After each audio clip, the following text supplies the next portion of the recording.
सुनने में कड़वी मगर पूरी तरह सत्य बातें। ध्यान रखना, इन 3 चीज़ों से हमेशा दूर रहना चाहिए। वासना, क्रोध और लालच, ये तीनों नरक के द्वार हैं। ईश्वर से कभी वो मत मांगना जो खुद ईश्वर ने तुमसे छीना हो। देना होता तो वो छीनता ही क्यों। जो इंसान आपको मंदिर गुरुद्वारे में माथा टेक कर भी ना मिला, सोचो कितना गलत इंसान चुना था आपने। जो मुफ्त है वही सबसे ज़्यादा मूल्यवान है। नींद, शांति, आनंद, हवा, पानी, प्रकाश और सबसे ज़्यादा हमारी सांसें। इसलिए सदैव हंसते रहिए। संबंध बनाए रखने का एक आसान तरीका, हाथ पकड़ें, बात नहीं। जब कोई बार बार कील बनके चुभने लगे तो एक बार हथौड़ा बनकर ठोक देना एकमात्र उपाय रहता है। सेलोटेप हो या संबंध, अंत में ऐसे ना छोड़ देना कि वापस ढूंढने के लिए खरोचना पड़े। परखो तो कोई अपना नहीं, समझो तो कोई पराया नहीं। जो केवल अपना भला चाहता है वो दुर्योधन है, जो अपनों का भला चाहता है वो युधिष्ठिर है, और जो सबका भला चाहता है वो कृष्ण है। चेहरे की हंसी से अपने कष्टों को छुपाओ और बहुत कुछ बोलो पर अपने रहस्य ना बताओ। लगातार हो रही असफलताओं से निराश कभी नहीं होना चाहिए, क्योंकि कभी कभी गुच्छे की आखिरी चाबी ताला खोल देती है। एक वक्त के बाद हर कोई गैर हो जाता है। उम्र भर किसी को अपना समझना बस आपका वहम होता है। मदद करना सीखिए फ़ायदे के बगैर, मिलना जुलना सीखिए मतलब के बगैर, मुस्कुराना सीखिए सेल्फी के बगैर, ज़िंदगी जीना सीखिए दिखावे के बगैर। कुछ लोगों को छोड़ना इसलिए भी ज़रूरी होता है क्योंकि यदि आप उन्हें नहीं छोड़ेंगे तो वो आपको कहीं का नहीं छोड़ेंगे।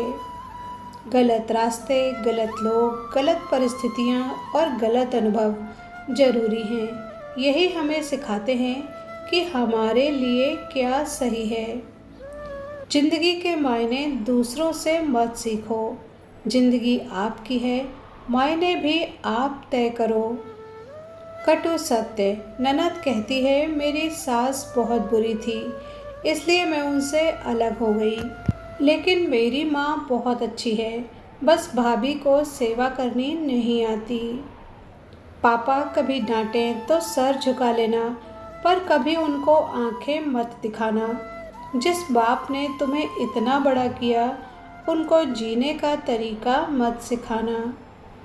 धैर्य रखें, हर अच्छी चीज़ वक्त लेती है, इसलिए इंतज़ार करते रहो, क्योंकि भगवान कभी अधूरा जवाब नहीं देते। वो लड़के जो लड़कियों से बड़ी बड़ी हाँकते हुए कहते हैं मैं तुमको कभी भूल नहीं पाऊँगा, वो दुकान जाकर ये तक भूल जाते हैं कि मम्मी ने कौन सी वाली दाल मंगाई थी। औकात से ज़्यादा अगर बिन मेहनत के मिल जाए तो आँख अंधी और आत्मा बहरी हो जाती है। कड़वी सच्चाई ये है कि मृत्यु के बाद इंसान का सारा सामान दान कर दिया जाता है, लेकिन उसका कमाया हुआ सारा धन आपस में बांट लिया जाता है। समझदारी इसी में है कि जब लोग तुमसे तमाशे की उम्मीद कर रहे हों तो चुप रहकर एक जोरदार तमाचा मार दें। तुम जितना ज़्यादा ईमानदार, सच्चे और सरल हो जाओगे उतने ज़्यादा ठगे जाओगे, उतने ज़्यादा धोखे खाओगे। जिनका वक्त खराब है उनका साथ ज़रूर दो, लेकिन जिनकी नीयत खराब है उनसे दूर रहना ही बेहतर है। ताश का जोकर और अपनों की ठोकर अक्सर पूरी बाजी ही घुमा देती है। ये कलयुग है साहब, यहाँ कसम खाने वाला नहीं बल्कि शराब पीने वाला ज़्यादा सच बोलता है। जो बदला जा सके उसे बदलो, जो बदला ना जा सके उसे स्वीकारो, और जो स्वीकारा ना जा सके उससे दूर हो जाओ, लेकिन स्वयं को खुश रखो। धोखा देने के 1000 तरीके होते हैं, लेकिन सबसे घटिया तरीका झूठी मोहब्बत और झूठी हमदर्दी का दिखावा करना होता है। किसी पुरुष के होते हुए भी अगर उसकी स्त्री सब्र और समझदारी की बात करे तो समझ जाना पुरुष नाकाम रहा अपनी मोहब्बत में। वीडियो पर यहाँ तक बने रहने के लिए धन्यवाद।